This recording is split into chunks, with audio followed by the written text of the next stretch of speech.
दोस्तों, आज मैं फिर आप लोगों के सामने एक प्रेरक कहानी लेकर प्रस्तुत हुआ हूं। जी हाँ, कहानी कुछ इस प्रकार से है कि एक दिन यमराज के सामने दो युवक खड़े होते हैं।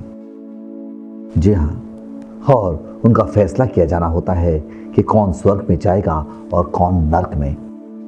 उनकी जन्म कुंडली देखकर उनका हिसाब किताब वही खाता चेक कर रहे होते हैं चित्रगुप्त महाराज जी।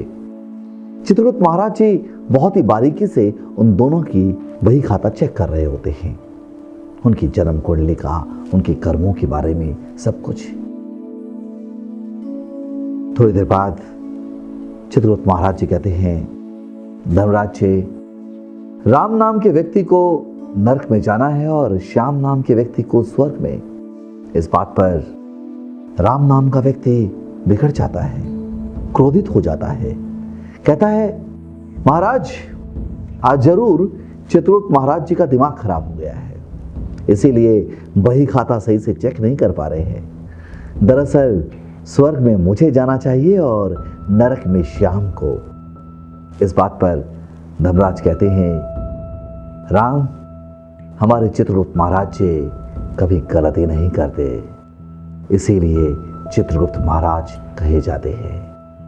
तुम्हें नरक में जाना होगा और श्याम को स्वर्ग में, यही तुम दोनों की कुंडली बता रही है।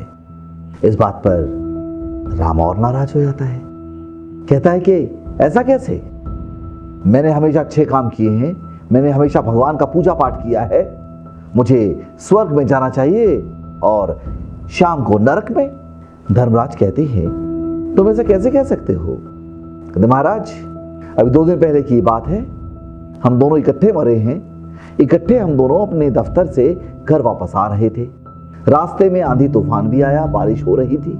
रास्ते में क्या हुआ, एक वेश्या का घर था और वेश्या बीमार थी। अब क्या हुआ, उसको बीमार देखकर श्याम ने कहा, रात यहीं ठहर जाते हैं। मैंने कहा, ना बाबा ना, इस वेश्या के घर में, इस तुच्छ कलछनी के घर में कभी नहीं ठहरूंगा। मैं तो मंदिर में जाकर भगवान के पास ही ठहरूंगा। भगवान के यहां पर जाकर ही मैं ठहरा।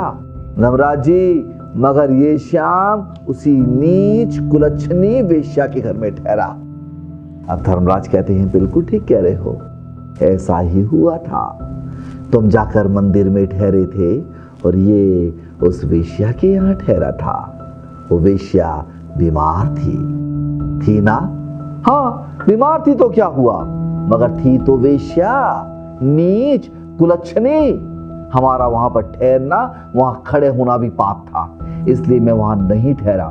मैं मंदिर गया, मंदिर में जाकर ठहरा।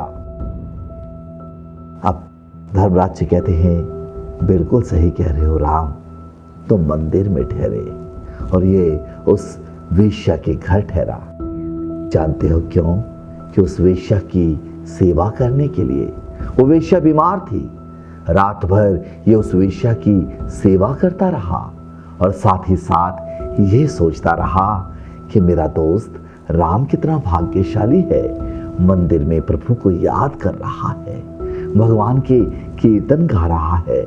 हाँ, और मैं भगवान के कीर्तन नहीं कर पा रहा, और उधर तुम मंदिर में तो ठहरे थे, मगर वहां पर ये सोच रहे थे कि श्याम वेश्या के घर में ठहरकर बहुत गुलछर्रे मना रहा होगा, हाँ, बहुत ऐश कर रहा होगा। तुम इसके बारे में गलत विचार रख रहे थे और वही श्याम तुम्हारे बारे में अच्छे विचार रख रहा था। ये उस वेश्या की सेवा भी कर रहा था, सेवा करने के साथ साथ प्रभु को भी याद कर रहा था, तुम्हें भी अच्छी सोच के साथ देख रहा था, याद कर रहा था, और तुम भगवान के घर रहते हुए अपने विचारों को गंदा बना रहे थे, गंदी सोच रख रहे थे और गलत बोल रहे थे। इसलिए तुम्हें नरक में जाना होगा और श्याम स्वर्ग में जाएगा। यही हमारी नीति है, यही हमारा विधान है। दोस्तों, इस कहानी से हमें एक सबक लेना चाहिए कि हम जहां कहीं भी रहें, अपनी सोच विचार को अच्छा रखें, अपने कर्मों को सुधारें। हम कहाँ हैं ये ना देखें, हम सिर्फ ये देखें हमारे कर्म कैसे हैं। हमारे कर्म सदकर्म होने चाहिए, अच्छे कर्म होने चाहिए, सोच अच्छी होनी चाहिए, विचार अच्छे होने चाहिए।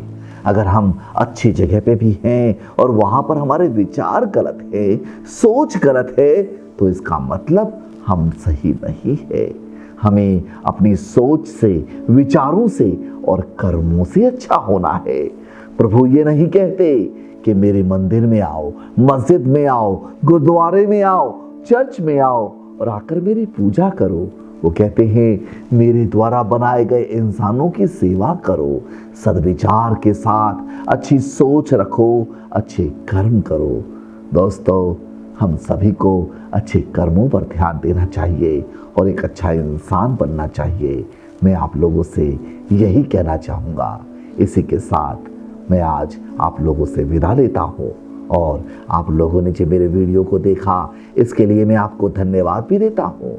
और अगर आपको ऐसे ही मोटिवेशनल स्टोरीज आपको और सुननी है तो आप हमारे चैनल को ज़रूर सब्सक्राइब करें, और ताकि आप लोगों को ऐसी प्रेरक कहानियाँ और प्रेरक प्रसंग मिलते रहें। इसी के साथ आप सबको मेरा नमस्कार, धन्यवाद।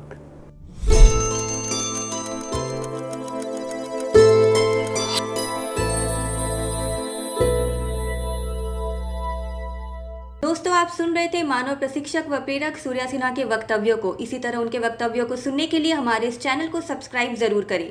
बेल आइकन को प्रेस करना ना भूलें ताकि आपको सारी नोटिफिकेशन मिलती रहे।